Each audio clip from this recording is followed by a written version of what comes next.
लपटें रात के आसमान में 50 फीट ऊपर तक उठती हैं, जैसे एक और चीनी फैक्ट्री जलकर राख हो जाती है। ये कोई सामान्य हादसा नहीं है। यह महीने में जेजियांग प्रांत में चौथी बड़ी औद्योगिक आग है। मजदूर अपनी मजदूरी के लिए संघर्ष करते हैं और फैक्ट्री में आग लगा देते हैं। यह प्रवृत्ति पूरे चीन में फैल सकती है।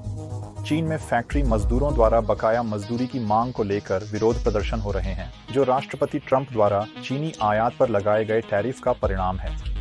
साल के अंत में चीन में वेतन विवादों को लेकर तनाव चरम पर पहुंच गया है। इस वर्ष विभिन्न क्षेत्रों के श्रमिकों ने अपनी बकाया मजदूरी प्राप्त करने हेतु अधिक कठोर उपाय किए हैं।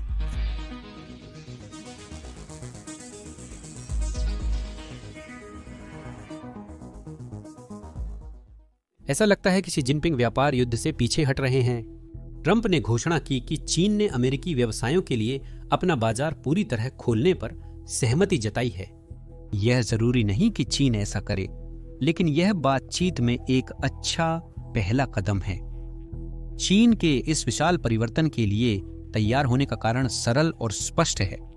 एप्पल ने हाल ही में घोषणा की है कि वह चीन से अपनी उत्पादन इकाइयों को भारत में स्थानांतरित करेगा, लेकिन एप्पल की यह कार्रवाई वर्तमान में चल रही बड़ी प्रवृत्ति का सिर्फ एक छोटा हिस्सा है।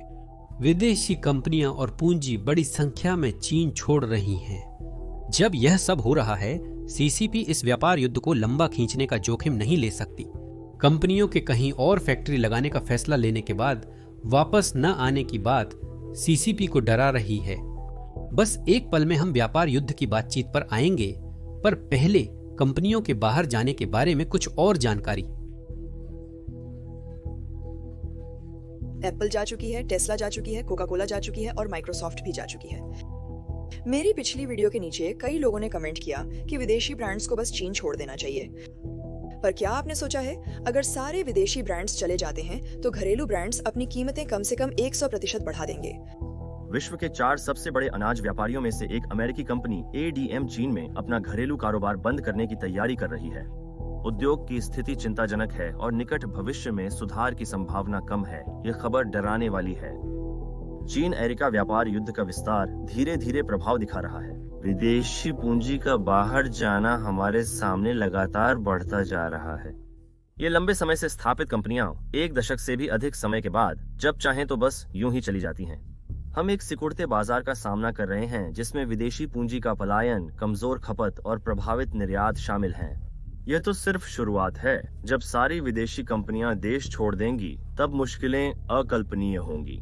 हम इस पर कुछ समय से रिपोर्ट कर रहे हैं, परंतु लगता है कल हमने वास्तव में कुछ लोगों का ध्यान खींचा, क्योंकि कल रात हमें कई ईमेल मिले जिसमें कहा गया कि हमें एंटी सीसीपी कंटेंट को प्रमोट करना बंद करना चाहिए। और सोचिए क्या, उस ईमेल के आखिर में सीसीपी का नाम लिखा था। हमारे चैनल के नियमित दर्शक जानते हैं कि हमारा उद्देश्य चीनी लोगों के प्रति नफरत फैलाना नहीं है। असल में हमने कई बार यह कहा है कि सीसीपी के सबसे बड़े शिकार खुद चीनी लोग हैं। यह चैनल सीसीपी और उनके कामों की आलोचना करने के लिए है। वे विदेशों में सीसीपी के पक्ष में भारी पैसा खर्च कर प्रचार कर रहे हैं। किसी को तो उन्हें बेनकाब करना था, इसलिए हम ये वीडियो बनाते हैं। स्पष्ट है कि किसी को ये पसंद नहीं आ रहा, और हम जानते हैं कि सीसीपी के बॉट्स उन वीडियो को डाउनलोड करते हैं जो उन्हें पसंद नहीं। तो अगर आप लाइक और सब्सक्राइब बटन दबाएं तो इससे वीडियो को सहायता मिलेगी। अब ट्रेड नेगोशिएशंस पर चर्चा करें। शनिवार को जिनेवा, स्विट्जरलैंड में शुरू हुई वार्ता में दोनों पक्षों ने भाग लिया, क्योंकि यह एक साझा या तटस्थ स्थान माना जाता है। अमेरिका की ओर से ट्रेजरी सेक्रेटरी स्कॉट बेसेंट और US trade representative Jamieson Greer उपस्थित थे। चीन की ओर से उप प्रधानमंत्री ली फैंग हमारे साथ थे।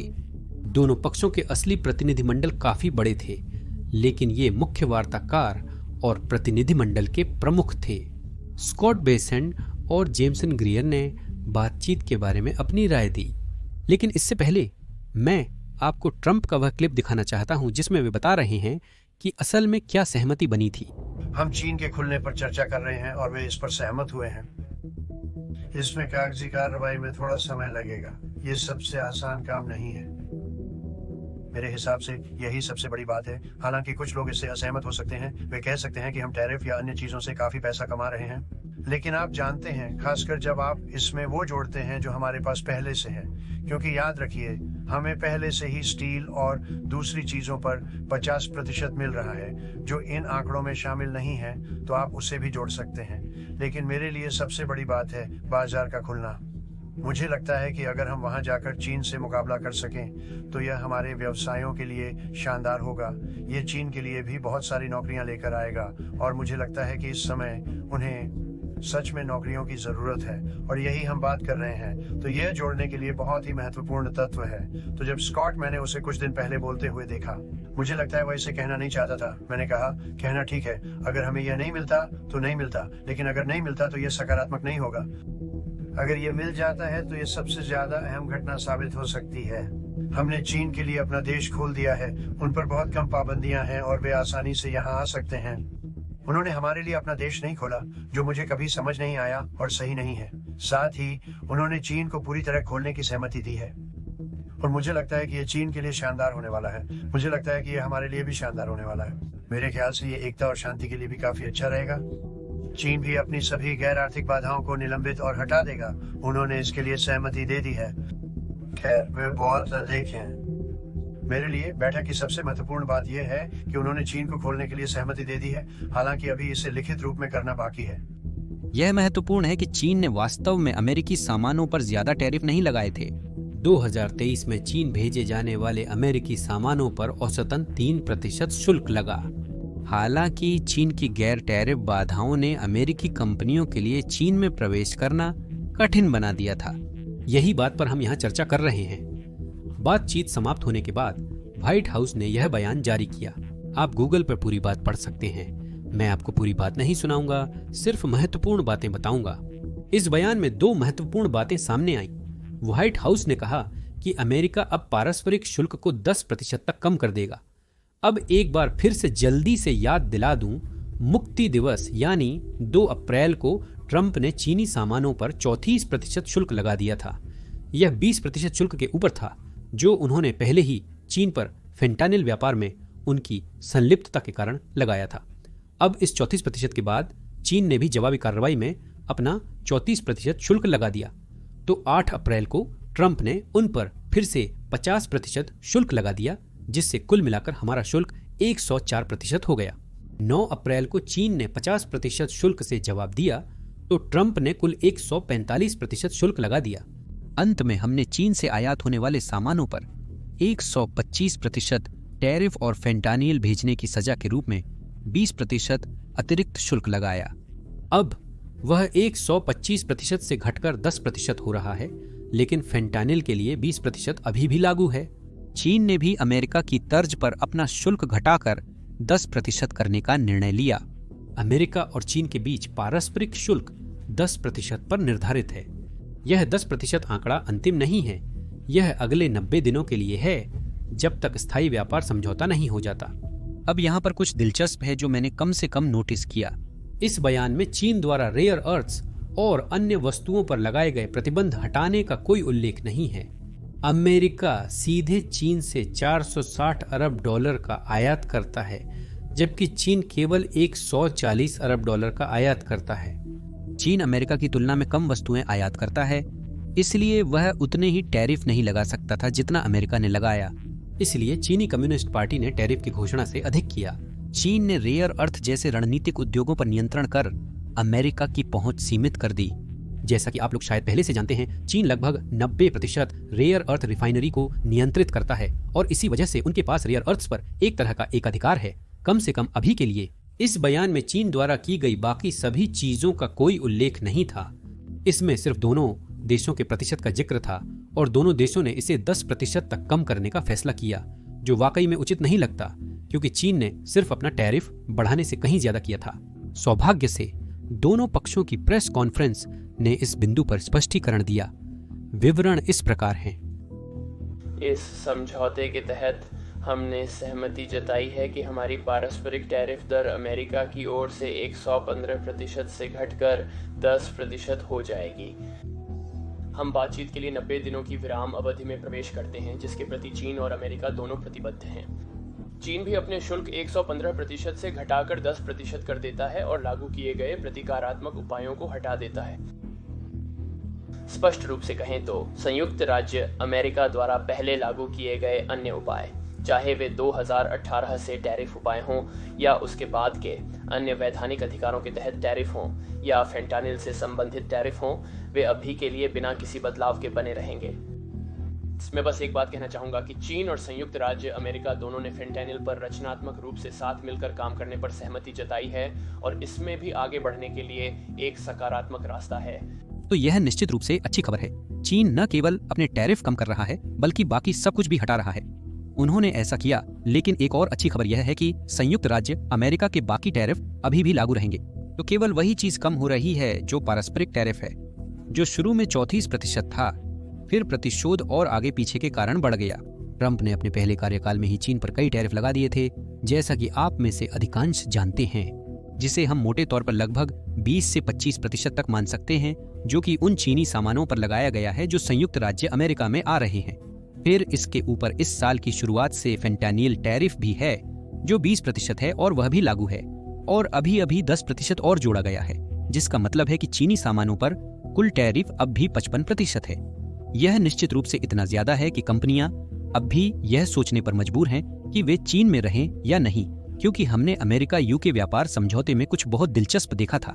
यूके के साथ हमारा व्यापार अधिशेष है, फिर भी टैरिफ पूरी तरह खत्म नहीं हुए। इसका कारण काफी सीधा लगता है। अगर डोनाल्ड ट्रंप 90 दिनों में व्यापार समझौता करने और लगभग सभी टैरिफ हटाने को तैयार होते तो फैक्ट्रियां हटती ही नहीं। यदि फैक्ट्री मालिकों को पता है कि टैरिफ सिर्फ अस्थायी हैं, तो उन्हें लाखों या अरबों डॉलर खर्च करके अमेरिका या अन्य जगह नई फैक्ट्री बनाने का कोई प्रोत्साहन नहीं मिलेगा। यूके के साथ टैरिफ रखने से चीन के साथ 0% टैरिफ वाला समझौता मिलने की संभावना नहीं है। चीन के साथ व्यापार तनाव के संकेत मिल रहे हैं। प्रशासन ने चीनी टैरिफ को 34% तक बढ़ाने की घोषणा की है, जो पारस्परिक कार्रवाई का हिस्सा है। व्यापार समझौते के लिए यदि चीन अगले 90 दिनों में सहमत नहीं होता तो टैरिफ 10% से बढ़कर 34% हो जाएगा। हम टैरिफ के दूसरे भाग फेंटानिल टैरिफ पर चर्चा करेंगे। ट्रंप ने पहले कार्यकाल में चीन के साथ एक समझौता किया था, जिसमें उसे अमेरिका को फेंटानिल व्यापार रोकने में मदद करनी थी, परंतु ऐसा नहीं हुआ। और स्पष्ट रूप से हमारे पास कुछ आश्चर्यजनक समाचार हैं, जिन्हें लोग कम से कम गलत ढंग से समझ रहे हैं। यह वित्त सचिव स्कॉट डिसेंटिस का क्लिप है। मैं समझाऊंगा कि लोग इसे सही तरीके से क्यों नहीं समझ पा रहे हैं। जो होना चाहिए वह यह है कि यह अमेरिकी जनता के लिए निष्पक्ष होना चाहिए। जनवरी 2020 में राष्ट्रपति ट्रंप ने एक खाका प्रस्तुत किया। हमारा चीन के साथ एक उत्कृष्ट व्यापार समझौता था। बाइडेन प्रशासन ने इसे लागू नहीं करने का निर्णय लिया। चीनी प्रतिनिधिमंडल ने कहा कि जैसे ही राष्ट्रपति बाइडेन ने पद संभाला, उन्होंने अपनी जिम्मेदारियों को नजरअंदाज कर दिया। तो हमारे पास पहले से ही एक बड़ा ढांचा है। जोनाथन, याद रखें कि यह 10% तक की एक अस्थायी रोक है।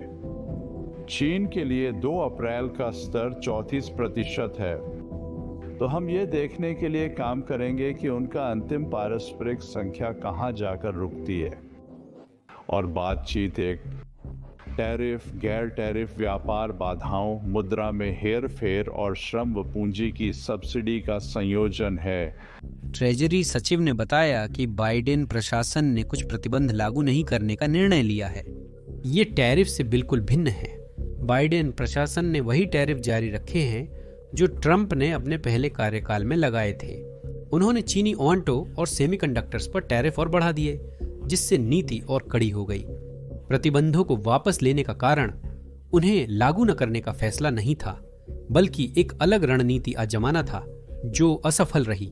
बाइडेन प्रशासन ने सीसीपी के साथ रिश्ते सुधारने की उम्मीद में कुछ प्रतिबंध हटा लिए हैं, ताकि वह अमेरिका को फेंटानिल व्यापार रोकने में मदद करे। पीछे देखने पर स्पष्ट है कि वह तरीका काम नहीं आया, लेकिन यही उनकी मंशा थी और यह निश्चित रूप से एक गलती थी। ट्रंप प्रशासन को यही ध्यान में रखना चाहिए और उसी खेल में नहीं फंसना चाहिए। हम जानते हैं कि चीन रियायतों का नहीं बल्कि ताकत का जवाब देता है। परिणाम हमारे सामने हैं। अमेरिका द्वारा चीन पर टैरिफ बनाए रखने के बावजूद चीन ने टैरिफ वापस लेने की शर्त रखने के बाद भी बातचीत के लिए तैयार हो गया। वे जिनेवा इसलिए आए क्योंकि चीनी अर्थव्यवस्था संघर्ष कर रही थी। वे ताकत का जवाब देते हैं अगर हम उन्हें रियायतें देते हैं और उम्मीद करते हैं कि वे हमें रियायतें देंगे तो वे जवाब नहीं देते। सीसीपी अच्छे इरादों का जवाब नहीं देती, बल्कि वे अच्छे इरादों का फायदा उठाते हैं। इसलिए हमें पुरानी गलतियों को दोहराने से बचना चाहिए। अब आइए ध्यान बदलते हैं और देखते हैं कि चीनी पक्ष और चीनी मीडिया इस व्यापार समझौते या कम से कम इस अस्थायी विराम पर कैसे प्रतिक्रिया दे रहे हैं। मुझे नहीं लगता कि हमें इसे व्यापार समझौता कहना चाहिए। आपने कहा कि अमेरिकी पक्ष की बातों पर आप ज्यादा ध्यान नहीं दे रहे हैं, बल्कि आप केंद्रित हैं कि चीनी पक्ष ने क्या कहा, और खास तौर पर उप प्रधानमंत्री हे लिफांग, मुझे लगता है कि उनका नाम ऐसे ही बोला जाता है, आप उनकी भाषा पर ध्यान केंद्रित कर रही हैं। उन्होंने ऐसा क्या कहा जिससे आपको इस समझौते को लेकर उत्साह नहीं है? पिछले 24 घंटों में चीनी मीडिया द्वारा अमेरिका के खिलाफ कठोर शब्दों का प्रयोग जारी है। आप जानते हैं ये कुछ ऐसा है जैसे हम अमेरिकी तरीके के आगे झुकेंगे नहीं। ट्रेजरी सेक्रेटरी बेसेंट और यूएस ट्रेड रिप्रेजेंटेटिव ग्रीयर दोनों ने सुलहपूर्ण बातें कही हैं, और इसका मतलब है कम से कम इस वक्त के लिए कि चीनी शासन ने अपना रुख नहीं बदला है। चेरिल, ये महत्वपूर्ण है क्योंकि अमेरिकी सामान को चीन से बाहर रखने में टैरिफ्स की बड़ी भूमिका नहीं थी। असल में वो गैर टैरिफ बाधाएं थीं। मुझे यकीन नहीं है कि इन 90 दिनों में गैर टैरिफ बाधाओं में कोई बदलाव होगा। इसका मतलब है कि हम चीनी सामान को अमेरिका में आने दे रहे हैं, लेकिन यह स्पष्ट नहीं है कि चीन हमारे सामान को चीन में आने देगा या नहीं। आप पूछ रही हैं कि चीन ने अब तक कौन सा व्यापार समझौता निभाया है, यही आपका सीधा सवाल है। आप ये भी कहती हैं कि हम एक शत्रु सरकार के साथ व्यापार क्यों कर रहे हैं। जो बात मुझे चिंता में डालती है, और आपने इसका जिक्र भी किया, वो ये है कि उप प्रधानमंत्री वही व्यक्ति हैं जिन्होंने जनवरी 2020 का फेज 1 ट्रेड डील किया था, जिसे चीन ने लगभग तुरंत ही तोड़ दिया था। वो डील चीन के लिए मानना बहुत आसान था। उन्हें बस तय मात्रा में अमेरिकी कृषि उत्पाद और अमेरिकी निर्मित सामान खरीदना था, लेकिन वे ऐसा करने में नाकाम रहे।